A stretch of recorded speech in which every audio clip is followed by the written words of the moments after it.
Bakit ang dami nilang blessings, mashallah. Muslims in the world. Hello, assalamualaikum everyone. For all Muslim entire world, hello, assalamualaikum. And brothers and sisters, assalamualaikum everyone. Yesterday, as we were giving back to the reactions for this video, grabe. Talagang ito yung bibigyan natin ng reaction kung grabe paano, how they will do this. Bakit ang dami nilang blessings, mashallah, subhanallah, amin. Mamamangha ka sa blessing na binibigay nila every Ramadan or every iftar, every day na yan, guys. So marami talagang mga bigay ng pagkain or nabibigay sila ng mga zakat for this month of Ramadan. Siyempre parang this month is the best for all Muslim inside the world, you know. So this is special month for all Muslim in the world, this month of Ramadan. So siyempre nagpa-fasting sila every day, kaya binabawi nila kapag oras na ng pagkain ng gabi. So kakain sila ng alas 3 ng madaling araw at kakain sila ng alas 6 naman ng gabi. So how you imagine, guys, you know, yung ganitong blessings na dumarating sa kanila ay talagang bumabalik dahil binibigay nila muli sa mga tao. So imagine mo kung paano yun. Grabe, ibang klase talaga yung Saudi. So sa style pa lang ng pagkain sa pagpapabuka or iftar ay talagang makikita mo yung organize, makikita mo yung blessings, makikita mo yung pagkakaisa. Siyempre sa atin, nagagawa natin sa atin sa mga siguro mabibilang lang ng mga tao eh. Siyempre, oo, sabihin natin ganun din dito, pero iba talaga yung, kumbaga may pagkakaiba lang sa ekonomiya at saka level ng livelihood, kumbaga sa pamumuhay. So grabe, ayan o, hindi mo talaga may imagine yung mga foods na yan kung saan nila nakukuha, no, yung mga blessings. Ayan o, yan o, pinapamigay yan eh.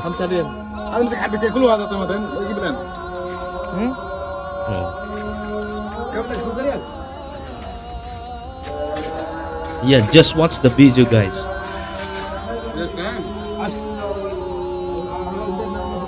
Grabe, mamamangha ka talaga sa blessing talaga, hindi mo sukat akalain na ganito pala sa Saudi.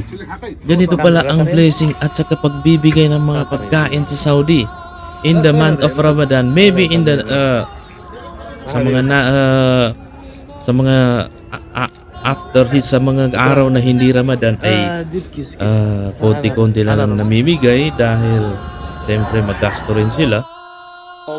Pero this month of Ramadan is makikita mo talaga yung kuwan nila, yung mga blessings na ipapamigay nila, yung mga foods, grabe sa mosque, kahit saan ka may nagpapabuka, may nagpapa-iftar, namimigay ng pagkain. So imagine mo yun. Iba talaga sila, grabe. Wow. Nakakamangha, kumbaga hindi mo sukat akalain yung pamimigay, no? Grabe. Yung iba pa nga nagbabalot sa gilid ng daanan. Minsan dumadaan ka na lang, pinapamigay yung pagkain, grabe. Di ba ang lupit? Oh. Marami this month of Ramadan.